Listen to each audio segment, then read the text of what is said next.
Hola, ¿cómo están? Muy buenas noches, bienvenidos a este Pentágono que ha causado mucha expectativa entre la gente que nos sigue, Twitters, Facebooks, indicando, vamos a ver qué dicen ustedes.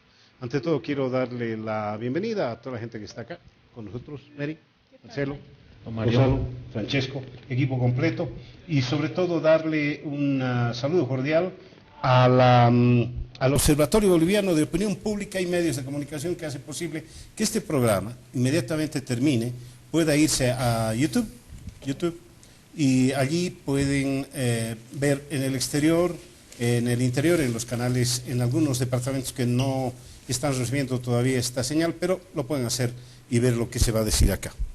Bueno, ¿qué vamos a decir? Como hemos hecho la expectativa, y quiero un par de cositas destacar, vamos a hablar sobre el fallo del Tribunal Supremo Electoral, que ha cancelado la personería jurídica de Unidad Demócrata en el Beni, solo en el Beni, y anuló la candidatura de Ernesto Suárez, que era el candidato a alcalde a gobernador en el Beni, y otros 227 candidatos por vulnerar la ley del régimen electoral al difundir encuestas electorales elaboradas por este partido.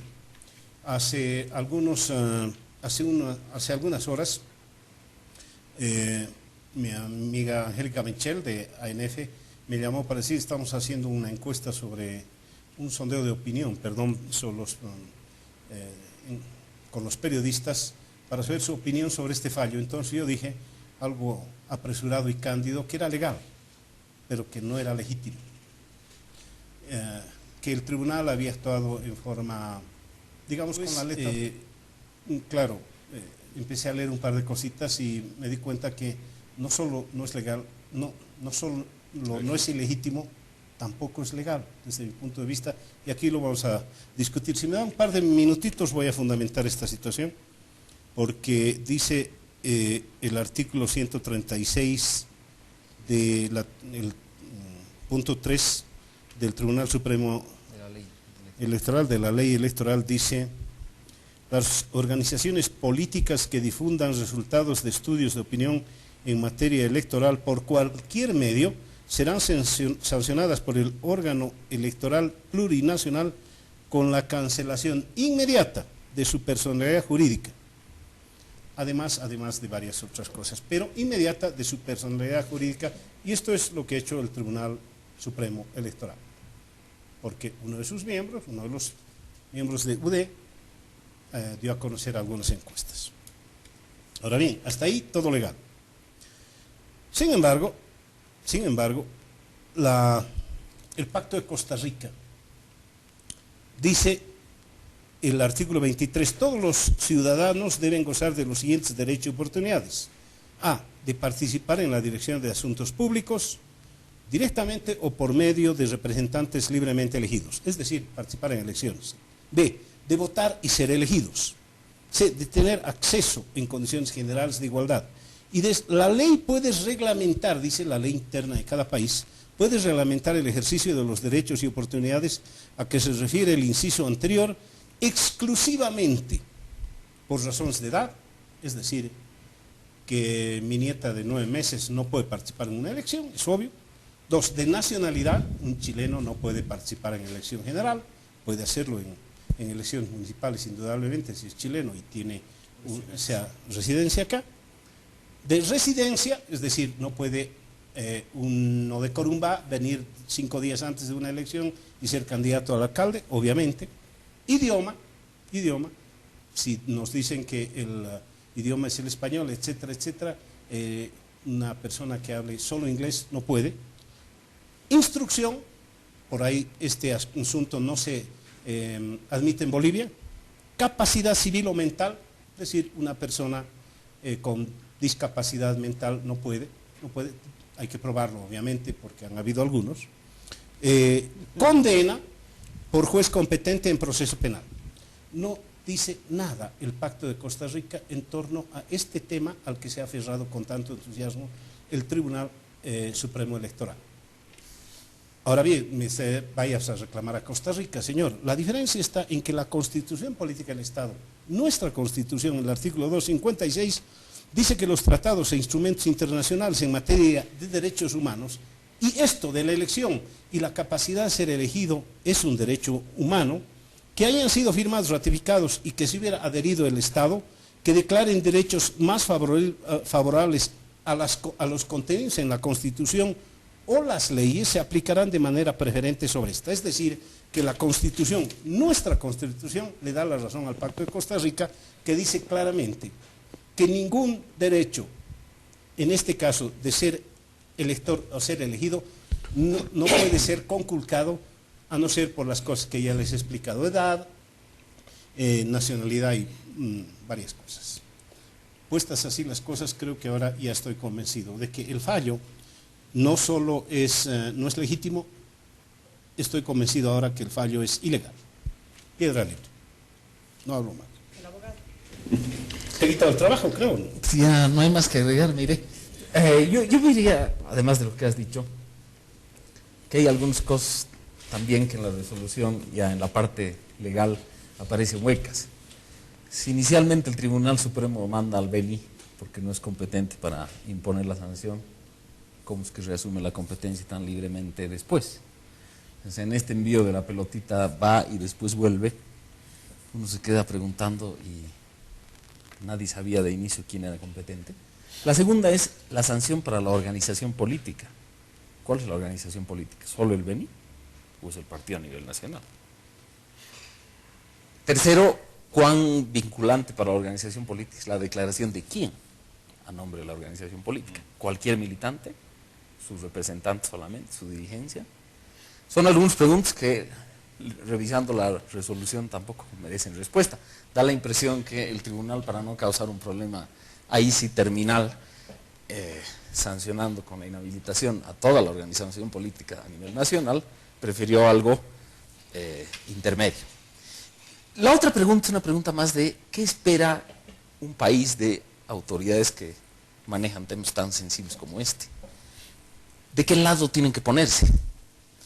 Y yo veía tanto las declaraciones del Tribunal Supremo respecto del supuesto coacción electoral del presidente, que la declaración que tuvimos fue hecho un problema del Ministerio Público, como en este tema, que podían muy bien, incluso con la ley redactada como está, y que establece una sanción desproporcionada, ¿de qué lado esperamos que se pongan autoridades como estas? ¿Del lado de la formalidad o del lado del cumplimiento de principios? Del lado de algún modo la democracia o el procedimiento de elegir autoridades por voto es el reemplazo de la violencia. Entonces, ¿de qué lado están nuestros guardianes supremos? ¿Y cuál es la responsabilidad que se atribuye? Porque yo creo que no esperamos que las autoridades del Tribunal Supremo razonen como un juez de instrucción. Un juez de instrucción, por el tipo de asuntos que maneja, podrá ser excusado incluso si se apega de un modo formalista a la ley. Pero uno espera acá que incluso el poder moral de autoridades como estas, para no hablar sobre lo jurídico, pueda tener una influencia benigna para la sociedad, incluso para equilibrar el poder de otras personas. Cuando el presidente Morales el otro día, con todo su derecho, opinó y dijo hay que cumplir la ley, pero claro, no es la opinión de cualquiera, ¿no? La opinión del presidente Morales es una opinión hoy la más poderosa y obedecida del país. No he visto nadie en el Tribunal Supremo que pretenda tener una voz disonante, por ejemplo, respecto a asuntos tan importantes como este. Y ya no en el plano ni legal ni moral, sino en el plano político, uno se pregunta, después de que lo sacaron de la gobernación a Ernesto Suárez, después de los esfuerzos que ha hecho el ministro Quintana, después de los esfuerzos del gobierno del Beni, y no han ganado, ¿a dónde conduce este camino estratégicamente para el MAS? A fortalecer el voto rebelde y yo creo que a enajenar buena parte del voto de clase media urbana, que es un voto en general en discusión en estas elecciones subnacionales. Entonces yo no entiendo si esto es una prueba de fuerza, que bien ganaron, pero no entiendo a dónde lleva estratégicamente. Una preguntita más a Gonzalo. Dado que tengo serias dificultades en el asunto del derecho, que yo he leído, este argumento es muy forzado. No, o sea, yo incluso le agregaría uno más. Tu argumento del artículo 256 de la Constitución me parece súper pertinente porque ese artículo le da a los tratados de derechos humanos calidad supraconstitucional. O sea, están por encima de la Constitución, ni qué decir de la ley del régimen electoral. Si uno va al Código Procesal Constitucional, establece la vinculatoriedad de la jurisprudencia constitucional, no solo para las autoridades del Tribunal Constitucional, sino para todas las autoridades judiciales y administrativas. ¿Cuál es el principio detrás? El principio es, no vamos a esperar que el Tribunal Constitucional lo resuelva todo. Si ya se ha pronunciado en temas semejantes, las autoridades, y en este caso el Tribunal Supremo, para un asunto mayúsculo como este, que tiene que ver con derechos políticos, libertad de expresión, capacidad de ser elegible, lo mínimo que puede hacer es entrar a una discusión de fondo, no sobre el texto, sino sobre qué prevalece. Bueno, yo creo que hay diferentes facetas de este tema. Preferiría que agotáramos primero el aspecto legal, después podemos ver las consecuencias políticas y electorales que tiene. Creo que hay todavía un poco de tela que cortar sobre el aspecto legal. El editorial de hoy de La Razón apunta, a mi criterio, justamente en que el problema en raíz está en el diseño de la ley. Antes hablabas de tribunal competente, incompetente, ¿no? Hicimos también alguna broma en el programa anterior sobre la incompetencia de ciertos tribunales. Pero no es la primera vez que las leyes aprobadas en la legislatura, donde el MAS tiene una mayoría aplastante, donde la gente levanta las manos para aprobar las leyes, y las leyes se dice, y en algunos casos se ha comprobado, que se escriben en otro lado. Se ha hablado de un gabinete jurídico que hace todo esto. Este gabinete jurídico está demostrando toda su incompetencia. Es más fuente de problema que de soluciones. Las leyes deberían regularlas, no crear conflictos. Ahora bien, yo no creo que se haya diseñado esa ley para hacer caer en la trampa a la oposición, porque cualquiera podía haber hecho esto. Y de hecho, algunos del MAS han dado también resultado de encuestas internas, y sin embargo estamos esperando todavía que use el mismo metro en la misma medida el Tribunal Supremo Electoral. No lo ha hecho así, pero lo ha hecho con otra intención. Lo que acabo de decir, porque si cae en esa trampa la oposición, ahí palo. Pero si cae el oficialismo, hay siempre 1000 razones para exculparlo. Es como poner el papá a defender, a ponerse en una pelea entre dos niños donde uno es su hijo. Evidentemente la culpa la tiene todo el otro, y su hijo tiene 1000 razones para haber actuado como ha actuado. Entonces, por un lado hay un mal diseño de esa ley, por el otro hay también un manejo del Tribunal Supremo Electoral que permite que una trampa que sería para todos, una medida draconiana que sería para todos, es solo para uno. Ahora bien, hay algo en lo cual la oposición no tiene disculpa. Han tenido esta ley en la mano durante años. ¿Y por qué no la han observada? ¿Por qué no la han llevado con los argumentos que acaba de decir al Tribunal Constitucional? ¿Pensaban que nunca iban a hacer eso? Y además deja esta manera de interpretar, porque hay una interpretación por debajo, muchas dudas. Lo que decías me parece correcto. ¿Qué pasa si un militante muestra su carnet y dice hemos hecho encuestas internas solo para descalificar a su partido? Un infiltrado podría ser. ¿Cómo reconoces un infiltrado de alguien que es del partido y que realmente tiene razón? Ahora, el Tribunal Departamental de La Paz había fijado un antecedente, había dicho muéstrame el contrato, muéstrame la factura de que esa agrupación política o este partido ha hecho la encuesta. Pero a la UD no le han pedido ninguna factura, ningún contrato, posiblemente porque los otros han ido a defenderse ante el Tribunal Asumiendo su Departamental. admisión, ¿no? Después de escuchar los argumentos jurídicos, sobre todo que exponen Gonzalo y Mario, me pregunto, ¿no habrá existido algún asesor jurídico, algún abogado en el Tribunal Supremo Electoral para orientar en la existencia de alguna alternativa a aquella que se ha conocido legalmente, aquel fallo que ha sacado el Tribunal Supremo Electoral? Lo más probable es que sí, que haya abogados que hayan ensayado alternativas, pero lo que no ha habido es la voluntad, ¿no? La voluntad política, en otras palabras, para resolver el asunto de otra manera. De que la ley está mal hecha, no hay discusión. Está hecha realmente de manera muy chapucera. Ese artículo 136 debió no debió existir directamente, ¿no? De que Lenz, al salir a dar esa conferencia de prensa, muestra por lo menos inexperiencia, también es cierto, ¿no? No sé si solo inexperiencia o también se convierte en sospechoso, porque es muy raro que él salga a dar una conferencia de prensa para hacer conocer una encuesta cuando sabe que legalmente no le está permitido. Además que es el jefe de campaña, no es cualquier militante, ¿no?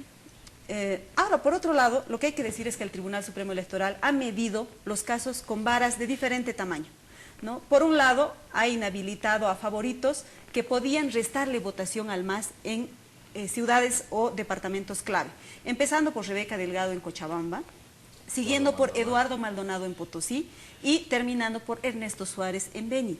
Pero, ¿qué sucede en esas regiones donde el Tribunal Supremo Electoral inhabilita a los favoritos de la oposición o a los disidentes? El MAS no logra remontar. Si ustedes miran las encuestas, en esas regiones sigue ganando cualquier otro que no sea el MAS. Por ejemplo, en Cochabamba está José María Leyes, por encima del candidato del MAS. En Potosí está el no sabe, más del 60% no sabe, no responde. ¿Cómo puede ser eso que un departamento que tradicionalmente fue masista ni siquiera pueda apoyar a su candidato? Y en el caso de Beni, pues está la gran incógnita. ¿Y por qué digo que se mide con varas diferentes? Porque también se ha cometido un delito electoral de parte del MAS muy evidente, que es el tema de la coacción. Cuando el presidente ha dicho, no voy a trabajar con los opositores, allá donde ganen los opositores, ¿qué ha hecho? Coaccionar, chantajear para obtener más votación. Y ese delito electoral no ha sido considerado por el Tribunal Supremo Electoral, pero sí ha sido considerado el otro. A las alternativas jurídicas que aquí mis compañeros han expuesto, yo quiero agregar algunas quizás de sentido común, que no tengan algún sentido jurídico, pero tal vez pueden servir. Uno, el tema del Tribunal Constitucional Plurinacional. Estaba ahí para enviar una alternativa, para enviar una consulta inmediata de parte del Tribunal Supremo Electoral, decir, señores, yo no puedo aplicar esta ley porque me parece inconstitucional, que lo diga el tribunal y luego la aplico. Es una salida. Lo otro, yo creo que en el pasado los notables que conformaban el Tribunal Supremo Electoral o la pasada Corte Nacional Electoral tenían la talla de notables realmente, y podían agarrar el teléfono y llamarle al presidente y llamar a los líderes políticos y hacer acuerdos políticos en torno a determinados temas. Si este fuera el caso, el Tribunal Supremo Electoral podría haber convocado, por ejemplo, a los líderes políticos y al presidente Evo Morales y decir, bueno, señores, esta ley está mal, cámbienmela por favor en 2 días, con dispensación de trámite, y cuando hay voluntad política se cambia, pero ahí no había voluntad política. Y finalmente me pregunto, ¿por qué se tiene que aplicar esta resolución en todo el departamento? ¿Por qué no se aplica solo a un municipio? ¿Acaso los municipios no son autónomos y en cada municipio hay un candidato diferente de Unidad Demócrata? ¿Por qué se tiene que castigar a más de 280 candidatos cuando en realidad el que ha cometido el delito electoral, el supuesto delito electoral, que es un error electoral, ha sido Carmelo Lenz del departamento? Sanciónenlo pues a Ernesto Suárez, pero no lo sancionen a todos los municipios, ¿no? O a todos, o a todo el país. O a todo el país. ¿O cuál es el criterio? Exactamente. ¿Cuál es el criterio para sancionar a todo el departamento? Y no a todo el país. Neri, ¿cuál es el criterio para decir que para ser candidato a la gobernación no se necesita la residencia y para ser candidato a alcalde sí? Cuando uno ha sido diputado, ha sido senador. ¿Cuál es el criterio para que a Carlos Romero no se le aplicó esa norma? Porque nadie había denunciado. Cuando ellos debían haber aplicado la norma o no la conocían. Claro, la norma dice que ellos pueden actuar de oficio directamente también, pero no es necesario que alguien lo denuncie directamente. En cualquier caso, es bien claro en ese aspecto. Pero ahí quizás a mí me interesa hablar de ese tema desde 2 vertientes. La primera que intentaremos agotar, creo, es la parte más normativa, y la otra que yo lo veo más desde un tipo de práctica política, desde el tipo de cultura política que tenemos. Dentro de lo que estamos hablando de lo normativo, recuerdo también el caso de Cabrera en Tarija, que ha sido candidato por el MAS, que también ha sido anulado, ¿verdad? Y también, curiosamente, ese día, parece ser que el Tribunal Supremo Electoral recién se está poniendo a trabajar seriamente. Curiosamente, el mismo día que inhabilitan a Ernesto Suárez, inhabilitan a un candidato en Chulumani, que era del MAS. Lo inhabilitan porque ese señor había estado firmando cheques todavía como alcalde. Entonces, viene inmediatamente el Tribunal Departamental de La Paz lo inhabilita a ese señor y el Tribunal Supremo Electoral inhabilita a Ernesto Suárez, ¿no? Entonces ahí a mí me viene a la mente inmediatamente una opción, es decir, ¿qué hubiera pasado, como otro escenario posible también, qué hubiera pasado si el Tribunal Supremo Electoral no hubiera inhabilitado a Ernesto Suárez? ¿Qué escenario se nos hubiera venido inmediatamente a nosotros? Hubiéramos dicho que el Tribunal Supremo Electoral ha actuado de manera más justa o menos justa, para ponerlo, digamos, un poco en los términos que dice Gonzalo, de qué lado se tiene que poner uno cuando ocurren este tipo de situaciones, ¿verdad? Quizás la forma más apropiada operativamente hubiera sido la que Mary acaba de decir, de convocar una especie de cumbre de partidos políticos, organizaciones políticas, y reclamar respecto a esta falencia dura que existe en la norma, ¿no? Pero me viene esto igual, o sea, me sigue pinchando este escenario de qué habría pasado si Ernesto Suárez no hubiera sido inhabilitado. Quizás los otros candidatos que han sido inhabilitados hubieran saltado y hubieran dicho, nosotros también merecemos el mismo trato, o sea, sean del oficialismo o hubieran sido de la oposición, pero o quizás la causal es Delgado hubiera salido. La causal no se es puede importante. comparar, Claro. exacto. Claro, La causal es importante. que firmes un cheque y después amenazas de muerte a quienes están acusados es una cosa. Y en el, Claro. Y en el caso, O que no renuncies oportunamente. Exactamente. Cabrera, claro. Exactamente. Yo creo Marcelo, que el son tema casos es así. diferentes. El fallo debía haber sido, se declara improbada, dice, ¿no? La denuncia contra Ernesto Suárez, porque Bolivia es signataria del Pacto de Costa Rica, que dice que no se pueden conculcar los derechos políticos, a no ser por esto, esto y esto, y no entra en esta circunstancia. Eso es todo. Pero yo agregaría algo, siguiendo la senda abierta por Francisco, que digamos, uno puede ver, y creo que lo primero que tiene que destacar como titular es la actuación del Tribunal Supremo, a mi juicio inadecuada. Pero después examinar también el papel de la oposición, porque la oposición primero se entera de forma chapucera de que es una falta sancionada descomunalmente después de provocada la falta. Luego, ¿qué hacen los legisladores de oposición? Pues se supone que los legisladores, con toda la mayoría que tienen el MAS, escuchan cuando las leyes son aprobadas, tienen oportunidad de leerlas, aún más, tiene posibilidad de deducir un recurso abstracto de inconstitucionalidad de ellos, anticipadamente. Entonces, ¿qué está haciendo la oposición en el Congreso, más allá de quejarse de la maquinaria del MAS allá adentro? Es una gran pregunta. ¿Se leen las leyes? ¿Hay alguien que se entera? Los candidatos las revisan para saber qué hacer y qué no hacer, incluso si hay sanciones desproporcionadas como estas. Es, a mi juicio, una pregunta esencial que muestra un aplazo brutal de la oposición. Y yo diría una cosa más sobre el tema del poder moral, aludiendo a lo que decía Marcelo. Se alude a la corte electoral que teníamos hace 20 años, hecha de notables, pero hay un ejemplo más cercano. La primera defensora del pueblo, la Defensoría del Pueblo no tenía poder vinculante, pero muchas veces salió a la palestra a discutir con el ministro Nayer, con el ministro Fortún, señalando cuán inadecuadas eran sus medidas, por ejemplo, respecto a las marchas cocaleras. No tenía poder jurídico para eso, pero una intervención pública tenía, sí, una importancia política, como para hacer mover al poder, para atenerse al respeto de los principios de las normas. Yo no veo aquí el ánimo en el Tribunal Supremo de intentar siquiera asomarse a una fracción de esa actitud. Bueno, debo ir a un corte, si me permiten, y luego los mensajes. Vamos a seguir analizando este tema jurídico complicado, seguramente para algunos, no tanto para otros, malintencionado, he escuchado por ahí para alguno. En todo caso, luego los mensajes continuamos.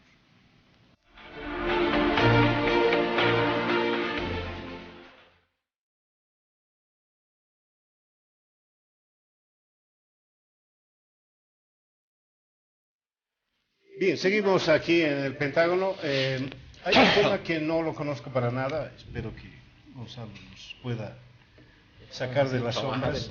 Procedimiento electoral. Antes, Decir, Mario, ¿por qué le estás huyendo al temita que mis seguidores de Twitter están esperando? Me han dicho que por favor te pregunte cuáles son los pichones de la dictadura que habitan en el gobierno del MAS. ¿Y a qué viene esto? A que tú has tenido durante la última semana un duelo tuitero con la diputada masista Susana Rivero. Y a raíz de ese duelo tuitero ha salido algo ahí que tú tienes una lista de pichones de la dictadura que están ahí sí, disfrutando pero no has leído de las... todos los tweets, no, entonces. No, yo quiero que por favor Está respondas bien, a mis está bien. seguidores. No, no. Tiene un Por movimiento favor, social detrás. Es decir, Sí. la lista hay, el programa solo dura 1 hora, pero te voy a decir algo, no has leído todos los tweets, pues entonces. He leído El hasta último donde has dije, dicho me voy. qué asco me voy, y me fui. Sí. Así que déjalo ahí. No, Sí, protesto, está así. pero bueno. Lo intenté. Eludiendo, ¿no? Eludiendo. ¿Qué quieren? Que me pelee con todo el gobierno. Ya tengo semejantes, ya tengo los... Pero has concitado noticias. Eso se Estaba en llama El Deber, autocensura. estaba en ANF, estaba en... Eso se llama autocensura. No es autocensura, es instinto de conservación. Bueno, entiendo. ¿Por qué no vemos las consecuencias? A ver, ¿O hay más? no, Gonzalo, sobre quiero la parte preguntarte legal? esto. ¿Existe Estoy alcanzando el en el límite de mi tribunal, conocimiento. Sin existe cobrar. en el Tribunal Supremo Electoral un procedimiento? Es decir, ¿habrá existido la posibilidad, como en tema penal, por ejemplo? Usted ha hecho esto, venga, defiéndase, explique y yo saco. Es una básica regla de cualquier procedimiento. Digamos. Es decir, ¿será que el Tribunal Supremo Electoral lo ha llamado a Ernesto Suárez y le ha dicho por qué ha hecho esto y cuáles son sus argumentos? Yo leyendo la resolución, porque para eso habría que hacer un examen forense del expediente, pero leyendo la resolución incluso citan algunas declaraciones de los propios o el memorial escritos. que mandaron. Claro, sí, por eso digo. La resolución cita memoriales, por lo tanto, aparentemente, por lo menos en la forma, algo de eso se ha cumplido. A ver, más o menos el procedimiento ha sido esto. El tribunal departamental les ha multado, se ha declarado incompetente y ha pasado el expediente al Tribunal Supremo Electoral. Entonces, los afectados han mandado un memorial al Tribunal Supremo para que deje sin efecto la sanción y archive. Pero no se recurrió, o sea, hay un problema de si el Tribunal Supremo también agravó la resolución del Tribunal Departamental del Beni. Pero sin ánimo de especular, digamos, no estoy seguro, pero creo que esta ley no tiene reglamentación, como casi normalmente es el camino que siguen las normas, ¿verdad? Lo que me pregunto es si alguien ha tenido la oportunidad de hacerse argumentar. oír. Derecho a la Sí, defensa. La resolución refiere, Claro, sí, ellos sí. han mandado un memorial. Incluso el viernes reportaban los medios la presentación de algunos alegatos adicionales. Bien. Ahora, para mí el verdadero problema, una vez que hemos visto la ilegalidad, la ilegitimidad fundamental de esta sentencia, de esta resolución, en realidad es una resolución, ¿cuáles son las consecuencias? ¿Puede bailar el MAS por eso? ¿Es realmente algo que favorece al MAS? A mí me ha sorprendido que hayan salido varios militantes del MAS a defender la resolución del Tribunal Supremo, inclusive el presidente Morales, que la ley se cumple, o un ministro que ya se adelantó a la sentencia diciendo que no llore, porque ya sabía que en algún momento iba a llorar. A mí me parece que es el mismo efecto de Omar Rocha para la ciudad de La Paz. Es decir, hacer las cosas mal, hacerla a la mala realmente, hace que este pueblo no es tonto, este pueblo reacciona. Entonces, aquí va a haber una reacción que no es solo del Beni, donde está el problema. Yo veo una reacción nacional diciendo basta. Este Tribunal Supremo Electoral, cuando le conviene, se pone, ¿no?, la túnica de la legalidad y parece que todo es limpio, todo es conformol. Pero cuando le conviene cierra un ojo que no estaba, y si estaba durmiendo, ¿no?, cuando suceden otras cosas que involucran al oficialismo. Y tiene asuntos pendientes, tiene un asunto pendiente de un candidato a concejal de La Paz que habría incurrido en la misma infracción. No son delitos, son infracciones. Entonces, yo veo que realmente ha sido un mal negocio del MAS, si es que ha presionado al tribunal. Yo aposté con un analista que me encontré el día viernes en el aeropuerto, que más bien no iban a sancionarlo, porque no le convenía al MAS. Porque el MAS esperaba llegar a la segunda vuelta en el Beni. ¿Ustedes creen que va a llegar a la segunda vuelta en el Beni? No creo. Con solo 2 candidatos y el tercer candidato que está alrededor del 1%, la cosa se divide en 40-60 o 45-55 y no hay segunda vuelta. Es decir, ha perdido en el Beni más de lo que iba a perder si estaba Suárez. Pero hay también un efecto multiplicador que puede venir en otros departamentos. Pero ¿qué estás asumiendo? ¿Que en el Beni quiénes podrían ir a una segunda vuelta? No, a la segunda vuelta, inicialmente, según las encuestas oficiales que se han publicado y todo, eran Ferrell, que es del MAS, y Suárez. Y estaban separados por unos 10 puntos. Pero ahora y a partir de Suárez. Sí, claro, si Sandro Giordano logra una alianza, y esto es la consecuencia más lógica, porque cuando Ernesto Suárez dice nunca ganará el MAS en el Beni, ya está pensando en una alianza. Deben estar puliendo, digamos, la letra chica de esta alianza, pero que va a haber una alianza, va a haber. Entonces, un solo candidato de la oposición, que sería Sandro Giordano, contra un candidato oficialista debilitado justamente por el Tribunal Supremo Electoral, le ha hecho un mal negocio para el MAS. Entonces, yo veo que con 2 candidaturas no se va a segunda vuelta, a menos que haya un tercero fuerte, porque los votos blancos, los votos nulos, no cuentan. Es que tal vez contaban con que la salida de Suárez iba a quedar en eso, en una salida que tal vez podía degenerar en violencia, ¿no? Porque lo que se podía esperar a primera vista es que en Beni se hubieran producido protestas de parte de los militantes de Ernesto Suárez. Que casi las hubo. Claro, y de hecho Suárez ha actuado ahí de manera muy inteligente, no sé si inteligente o con experiencia, prudente, ¿no? Porque ha dicho no queremos que suceda lo que ha sucedido en Pando y que nos metan a la cárcel acusándonos de haber generado estos actos de violencia. Entonces por eso ha parado las movilizaciones, las protestas. Tal vez el cálculo iba por ahí, pero no hubo tal cosa, no hubo violencia, no hubo protestas y tampoco tal vez contaban con que Ernesto Suárez iba a tragar sus propias palabras, sus propios sapos e iba a buscar a Sandro Giordano para aliarse, porque no nos olvidemos que hasta hace pocos días UD estaba en contra de la candidatura de Giordano. Será su competidor. No solo por eso, no solo por lo obvio, sino porque consideran que el MNR es funcional al MAS. Y no solamente en Beni. Fíjense lo que pasa en la Asamblea Legislativa. El MNR es aliado del MAS para la conformación de comisiones. Entonces, ¿cuál es la certeza que puede tener Ernesto Suárez en Beni? Ahora se tiene que tragar sus palabras y buscar la alianza con el MNR. Pero por otro lado también me parece ahí una falta de respeto con el elector. A ver, aquí el MAS no va a ganar porque yo lo digo, porque yo voy a transferir los votos al que decida, ya sea Giordano o sea el de Nasser, en fin. Pero las cosas me parece que todavía están ahí cociéndose, ¿no? ¿Qué debería haber hecho? Decir gracias, me voy y... Claro, tal vez ese era el cálculo, pero no.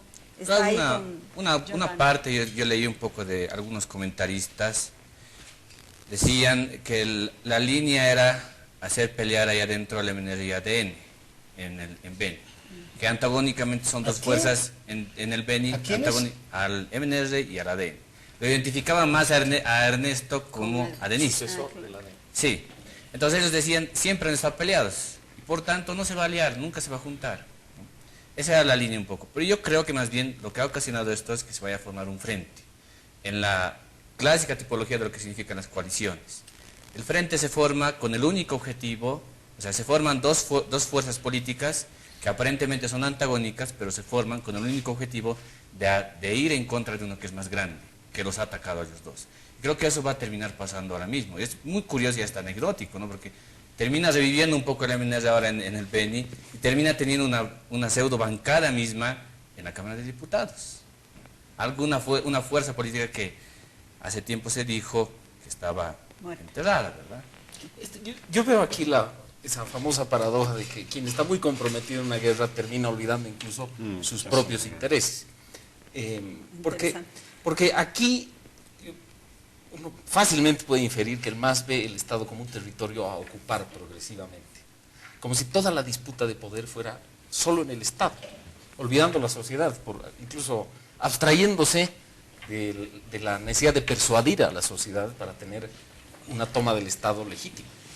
Yo creo que este es un caso en el que, por ocupar la cáscara, por ocupar el aparato, se termina incluso alienando a la gente a la que deberías cautivar. Creo que, digamos, el perjuicio que el MAS puede sufrir con esta medida es, sobre todo, las clases medias urbanas a las que algunos de sus candidatos querían atraer. El caso de La Paz, por ejemplo, la elección de Guillermo Mendoza era una elección como candidato destinada a atraer a las capas medias más urbanas, más tradicionales, que generalmente no votaban por el MAS o votaron, digamos, en la primera elección masivamente y después se fueron decepcionando. Es probable que los indecisos hayan decidido finalmente su voto con la resolución del Tribunal Supremo eso Electoral, digo yo. ¿no? O va a haber, yo tengo la impresión de haber mucha confusión. Cuando gente que no está siguiendo con mucha inteligencia los programas y se dedica a hacer sus cosas en el Beni y no se dedica a este asunto de política y vea en la papeleta a Suárez y haya dedicado su voto, haya decidido su voto hace mucho tiempo a Suárez, ¿qué va a hacer? Porque hay muchísima gente que va a firmar Sí. y ahí vamos a tener No, un van a voto tener nulo. que llegar con propaganda hasta el último rincón del Beni. Hay una semana de tiempo y lo pueden hacer, finalmente, si tienen militantes. Pero no ese es el problema. El problema tal vez era convencerlos. Digamos, si hay gente que es anti-movimentista, a pesar de estar consciente que puede haber una alianza. Va a seguir. ¿Acaso es transferible? ¿Acaso son ovejas los votantes No, para no son. decirles, no has votado por mí, ahora ve a votar por Jordán? Pero veamos la historia de decisiones, por ejemplo, en dos ejemplos. Lo que ha pasado en el Beni en los últimos años, destitución de Suárez de por medio, Jessica Jordan, los candidatos, el esfuerzo que hizo el MAS, su alianza con Les fue Literas. Tarija, de algún modo, los números revelados respecto a la posición de Adrián Oliva muestran, si alguien ha decidido una estrategia en el MAS de cómo hacer para mejorar su posición en el Beni y en el Tarija, a ese alguien deberían confinarlo, porque hasta ahora resultado estratégico parece que no hay. Hay que recordar siempre un poquito la historia en este marco de cambiar el voto o acomodarse a las circunstancias cuando Gonzalo Sánchez de Lozada decidió ir a la candidatura a la presidencia con Walter Guevara Arce. Le preguntaron por qué estaba en esta candidatura, donde estaba Guillermo Bedregal Gutiérrez, que el 79 lo había golpeado. Y Walter Guevara dio una frase, respondió con una frase que todavía se la recuerda. En política, dijo, hay que tragarse sapos. Lo que pasa es que empezamos a tragar demasiados sapos, los bolivianos, o como aquel viejo dicho de que Cruzar en ríos de todas sangre. partes se cuecen habas, Pero en la Bolivia diferencia es, solo se cuecen habas, ¿no es cierto? Yo lo, tema es así, yo lo puedes vería cambiar. más como un efecto más de cultura política, como decía hace rato. No tanto como lo que ya Carlos Tonazo decía, lo mismo, ¿no? Esto de tragar sapos. Yo no creo que sea solamente eso. Porque luego leo la declaración que hace Carmelo Lenz cuando le preguntan, a ver, ¿usted estaba consciente de que iba a cometer una infracción electoral? Y él dice, sí. Él dice que ellos sabían que tenía la norma. Y además que él no había hecho esa conferencia de prensa solo. Que estaban casi todos, menos Ernesto Suárez, ese día de la conferencia. Y él dice, lo he hecho porque antes otros candidatos del MAS han cometido el mismo delito, la misma infracción, y no les han hecho nada. Entonces esto a mí me viene a la mente esta lógica muy típica, además otra vez recordando un texto de inicios de 1900 con Rigoberto Párez, que dice, los políticos son por excelencia en Bolivia más llenos a buscar la audacia y la sagacidad, es decir, son más llenos a buscar ser más zorros que leones, para ponerlo en términos más maquiavélicos, ¿no? Y aquí lo que más predomina es la picaresca, es decir, intentar por todos los medios ejercer, digamos, presión, pero no hacerlo desde una perspectiva más racional, si quieren, más reflexionada, más pensada, ¿no? Es decir, aquí parecía ser algo así como que yo lo hago, tú lo haces, yo más, tú más, yo más, entonces como una especie de pugna ahí adentro que se reduce solamente a un mero espectáculo finalmente, ¿no? No hay Yo no los propuesta creo tan programática. ingenuos a los políticos, yo los creo más fríos y calculadores y creo que cada cosa que hacen tiene una finalidad. Bueno, en todo caso, debo ir a un corte, luego los mensajes, vamos a hablar un poquito de encuestas, del Pato Donald, por ejemplo, o de Netanyahu, que le daban todas las encuestas en Israel, país serio, le daban como perdedor y ganó, Netanyahu ganó.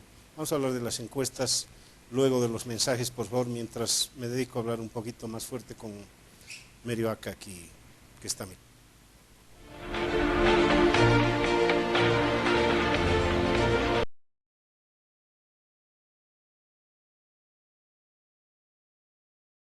Que me ha hecho Mary con el Twitter. Mira la cantidad de twitters que llegan y me están diciendo cosas. Bueno, es el último día que se puede difundir encuestas, ¿no? Sí. Es el último día. ¿Vamos a No hay difundir más. las nuestras o las que se han publicado? Las tuyas. Yo tengo algunas, pero me van a Eso era inhabilitar. un marketing de quinta. Sí, sí, realmente. Lo único que te ruego es citar la fuente, por favor, en Por este eso, caso. encuesta Mori, que ha publicado Página 7 el día sábado 21 de marzo del 2015, y que a mí me ha hecho acordar cuando he visto esto, un episodio histórico, ya que has nombrado Israel. Se acordarán de la guerra del Yom Kippur. La guerra del Yom Kippur fue en el 1973. Fue una guerra que desataron todos los países árabes fronterizos con Israel, y la estrategia de Egipto en especial fue tomar la región que le habían sustraído, que no habían podido conquistar en las guerras anteriores, que era el Sinaí, el desierto del Sinaí, con su petróleo, por razones estratégicas y tantas cosas. Pero tanto se dedicaron con su ejército a ir hacia el Sinaí que descuidaron a la costa, y ahí Moshe Dayan se metió con un ejército de tanques y casi toma el Cairo. Y eso frenó la avanzada de los árabes y tuvieron que pactar una paz. ¿Qué le está pasando al MAS? Algo similar. Se han metido entre cejas que tenían que tomar el Beni, que tenían que tomar las alcaldías rebeldes, opositores, y han descuidado el Cairo, es decir, han descuidado los departamentos donde estaban seguros de ganar. Lo que le está pasando en La Paz, a mi criterio, ya es irreversible. Hay una caída libre, creo ya, de la candidata gobernadora Felipa Huanca, que ha bajado, según la encuesta Mori, que totalmente respetable porque sigue los cánones y las reglas que ha fijado la ley de régimen electoral y el Tribunal Supremo Electoral, mientras Pazzi se siente en un cierto sentido ganador. Hay todavía dudas, sabemos que hay un voto del campo, hay una parte que todavía no ha decidido su voto, pero ya parece 22 puntos de diferencia, parece demasiado, ¿no? Lo propio en el Alto. El Alto, Patán ha bajado al 16%, y esto es lo que se percibe también hablando con la población del Alto, hablando con un albañil o con un mecánico, con un taxista que viene del Alto. Es la tendencia. Pueden decir que Choquehuanca ha impuesto candidatos que no han resultado populares. Pueden decir que los dirigentes de las juntas vecinales han impuesto un candidato en el Alto que no tenía ningún sustento en las bases. Pero la verdad es que para ir a conquistar, y ni siquiera lo van a conquistar por lo que estamos analizando, el Sinaí, van a perder en Plaza Fuertes. Y esto le va a doler mucho al presidente, va a querer que rueden cabezas. Yo la verdad es que todavía no daría nada por hecho, precisamente porque son encuestas, ¿no? Pese a que son tendencias muy marcadas y todo eso, y hemos visto que las tendencias se han ido acentuando en los últimos días, ¿no? Por eso quizás nos llevaría a decir que sí, que hay casi una victoria cantada de la oposición en algunas regiones, en algunos municipios. ¿Qué es lo que creo que está pasando? Es que el presidente debe estar recibiendo una lección de humildad muy fuerte, ¿no? Y me parece que esa lección de humildad era absolutamente necesaria, porque el MAS durante los últimos 6 años, los 6 años que ha gobernado el país, 9, ¿no? 9, que ha gobernado el país, ha actuado con mucha soberbia, ¿no? En el sentido de decir, nosotros lo decidimos y así tiene que ser, sin consultar, dejando pasar por alto a la oposición, a las instituciones, la institucionalidad del país, en fin. Y por ese lado me parece muy positivo que el presidente reciba esta lección de humildad. Por otro lado, he leído también algunos comentarios en sentido de que aquí aquí empieza la debacle del MAS, aquí empieza la picada libre del MAS. Yo sinceramente ahí no comparto esa posición, porque solamente hace 3 meses que el presidente ha asumido un nuevo mandato, el tercer mandato, y con más del 60% de apoyo. Yo no creo que en estos 3 meses se haya horadado ese respaldo popular que el presidente ha obtenido en la elección nacional. Lo que está sucediendo es lo que siempre sucede en las elecciones regionales y locales, que la lógica es absolutamente diferente y la gente vota por el candidato local, regional. También he visto a algunos candidatos decir que van a ser los futuros sucesores del presidente Evo Morales. Yo diría que es muy temprano todavía para pensar en eso. Habrá que ver cómo evoluciona la gestión del presidente, pero hasta el momento yo creo que sigue teniendo el respaldo que Has tenía. mezclado pero dos cosas, el presidente y el MAS, creo que son dos cosas distintas. Claro, lo que pasa es que hay gente que está diciendo que aquí termina el ciclo del MAS con el ciclo del presidente. Pero No, creo que eso además es una no. delimitación de ámbito imprescindible, que es, o sea, la batalla es la que está en juego, y en esta batalla, por lo menos en las incidencias respecto al Beni, uno puede calcular que el MAS, si alguna estrategia tenía detrás de esto, no estaba del todo bien craneada. Que de ahí, hablemos de un cataclismo político en el país, pareciera... Pero Concuerdo te digo con una cosa, José en ese María, contexto de pero ahí, ¿no?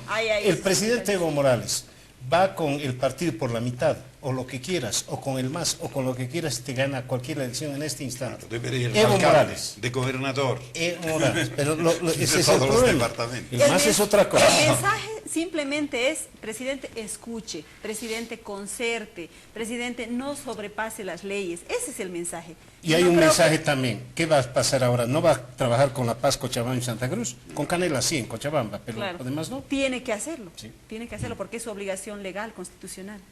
No, a mí me parece además que fuera de todo lo que está pasando, más bien, unido a todo lo que está pasando, esta elección es más divertida que la del año pasado.